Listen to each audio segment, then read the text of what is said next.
எங்களுக்கு பணம் காசு வந்தது இல்லை. இப்போ இவன் சம்பாதிச்ச அத்தனையும் நாங்கள் பாதி வெளியே தான் கொடுத்துருக்கோம் நோம்புல. எங்களுக்குன்னு வச்சுக்கவே இல்லை. நகை பணம் காசு எதுவுமே வேணாம். எங்கள் ஃபேமிலி சூப்பர் ஃபேமிலி. நாங்கள் 4 பேர் இருந்தாலே அவ்வளோ சந்தோஷமாக இருப்போம். நான் ஃபஸ்ட்டு சம்பாதிச்சது எல்லாம் நம்மளை எப்படி பாராட்டினாங்க அவங்களுக்கு தான் போய் சேரணுன்ட்டு அவன் சம்பாதிச்ச அத்தனை காசும் வெளியே தான் கொடுத்துருக்கோம். ரம்ஜான் ஃபஸ்ட்டு நோம்புலேருந்து லாஸ்ட்டு நோம்பு முடிகிற வரைக்குமா நாங்கள் இது பண்ணியிருக்கோம், எல்லாத்துக்கும் கொடுத்துருக்கோம். அந்த மாதிரி எங்களுக்கு ஒரு சந்தோஷம், ரொம்ப சந்தோஷம். எங்களுக்கு பணம் காசு வந்தது இல்லை. இவ்வளோ நிறைய ரிலேஷனை பார்க்குறோம். அவங்கள ரிலேஷனாகவே நினச்சிக்கிட்டோம். நாங்கள் எங்களை கூப்பிட்றவங்கள, எங்களை இன்வைட் பண்ணுறவங்கள அவ்வளோ சந்தோஷமாக இருக்குது எங்களுக்கு. பணம் காசு வருது, அதில் இவ்வளோ காசு சம்பாதிக்கிறோம், அது மாதிரிலாம் இல்லை. ஆனால் இந்த அளவுக்கு ரீச் ஆவான்னு எனக்கு தெரியல. அவரை மாதிரியே புகழ் பேரில் இப்போ நல்லா ரீச்சாக இருக்கான். அது எனக்கு சந்தோஷம், சொல்ல முடியாத அளவுக்கு சந்தோஷம். எனக்கு ஒரு இன்விடேஷன் கூட கொடுக்க பக்கத்துலேயே எங்கள் மாமியார் வீட்டுக்குலாம் வைப்பாங்க, எங்களுக்கு வைக்க மாட்டாங்க. இன்விடேஷன் வைக்க மாட்டாங்க, கஷ்டப்படுறோம் கொஞ்சம். எங்க வீட்டுக்காரர் இப்பதான் கொஞ்சம் கெத்தா நிக்கிறாரு. அவர் ஒருத்தவர் மத்த தான் உழைப்பாருங்க. எனக்கு எல்லாமே கிஃப்டட் தான் கிடைச்சிருக்கு. என் பொண்ணு எனக்கு உடம்பு சரியில்லைனாவும் அப்படி ஒரு துடிச்சிடுவான். என் பையனும் துடிப்பான். எனக்கு நகை பணம் காசு எதுவுமே வேணாம். எங்கள் ஃபேமிலி சூப்பர் ஃபேமிலி. நாங்கள் 4 பேர் இருந்தாலே அவ்வளோ சந்தோஷமாக இருப்போம். இப்போ வெளி உலகத்தில் தெரிஞ்சதுனால ரொம்ப சந்தோஷமாக இருக்கும். ஏன்னா என் குழந்தையால் அவனை பாராட்டுறதோ அவனை இது ஒவ்வொரு இதுலேயும் நான் போகும்போதெல்லாம் என் கண்ணில் தண்ணியாக ஊற்றும் எனக்கு. இப்போ கௌரவ் ஃபேமிலி சொன்னாங்கல்ல, அதெல்லாம் எங்கள் ஃபேமிலியிலும் நடந்துருக்கிறது தான்.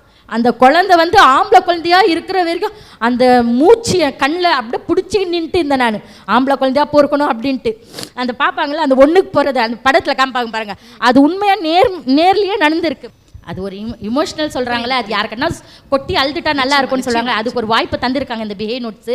அதுக்கு நான் ரொம்ப தேங்க்ஸ் சொல்கிறேன். அந்த கமெண்ட்ஸில் சொல்லுவாங்க குண்டா இருக்கேன்ட்டு. இவன் சொல்லுவான், அம்மா இப்படி ஏமா சொல்கிறாங்க குண்டா இருக்கேன்னு சொல்லிட்டு. ஏன்ப்பா அவங்க தானே நல்லதும் சொல்கிறாங்க, அவங்களே நான் இதுவும் நல்லதுக்கு தான் சொல்லி நீ குண்டா இருங்க ஒல்லி ஆகுனா இன்னும் நிறைய சான்ஸ் ஒன்று கிடைக்கும்ல, அதுக்கோசம் தான் சொல்கிறாங்க. அவங்க சொல்கிறதுல அதுலேயும் ஒரு நன்மை இருக்கும், விட அது ஜாலியாக எடுத்துன்னு போ அப்படின்னு சொல்லுவான். ஆனால் எனக்கு கஷ்டமாக இருக்கும் அம்மா அது. ஆனால் அவனுக்கு கஷ்டப்படக்கூடாது. ஏன்னா நிறைய பேர் அவங்க தான் சப்போர்ட் பண்ணுறாங்க. இவன் குண்டா இருக்க அது இது நிறைய பேட் கமெண்ட்ஸ் வந்ததில் ரொம்ப ஃபீல் பண்ணி ஒரு வீடியோ போட்டான்.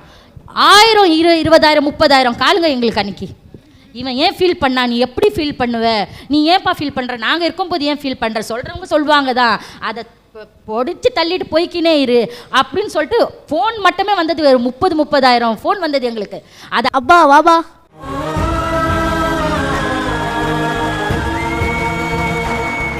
சூப்பர். அவங்க பேசும்போது கூட சொன்னாங்க, நீங்கள் பயங்கரமாக ஹார்ட் ஒர்க் பண்ணியிருக்கீங்க, உட்காரவே மாட்டீங்க, ஓடிக்கிட்டே இருப்பீங்க அப்படின்னு சொல்லி நிறைய உழைப்பு போட்டிருக்கீங்க அப்படின்னு சொன்னாங்க. அண்ட் இப்போ அதுக்கான ஒரு பலன் கிடைச்ச மாதிரி இருக்கு. இந்த க்ரோத் நீங்கள் எப்படி பார்க்குறீங்க? இந்த க்ரோத்தை இன்னும் அடுத்த லெவலுக்கு கொண்டு போனோம். ஒன்றுமே என்ன மாதிரி யாரும் கஷ்டப்பட்டு இந்த க்ரோத்தை பண்ணக்கூடாது, ஈஸியாக மூவ்மெண்ட்டாக கொண்டு போனோம். அந்த ஒரு தாட்டில் தான் இப்போ எல்லாமே நான் பண்ணிகிட்ருக்கேன். எனக்கு எஜுகேஷன் கம்மின்றதால என்னால் இந்த பிளாட்ஃபார்மில் இந்த இது வர ரொம்ப கஷ்டப்பட்டேன், ஸ்ட்ரகிள் ரொம்ப அனுபவித்தேன். இப்போது ஈஸியாக என் பையன் எனக்கு கிளியர் ஆக்கி விட்டான். இப்போ அவனை தேடி நான் போயிட்டுருக்கேன். ஆமாம்.